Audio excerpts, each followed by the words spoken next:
दिनांक 11 ऑगस्ट रविवार रोजी देशाचे नेते आदरणीय शरदचंद्रजी पवार यांच्या उपस्थितीमध्ये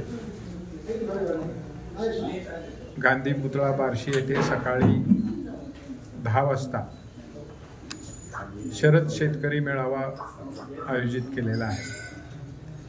त्यासाठी राज्याचे माजी उपमुख्यमंत्री आदरणीय विजयसिंहजी मोहिते पाटील,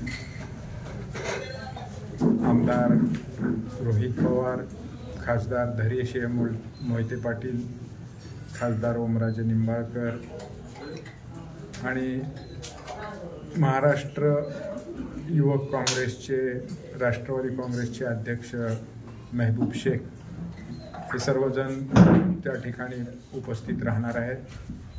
तरी बार्शी शहर व तालुक्यातील जनतेला एक आव्हान करतो, या मेळाव्यासाठी जास्तीत जास्त संख्येने आपण त्या ठिकाणी उपस्थित राहावं।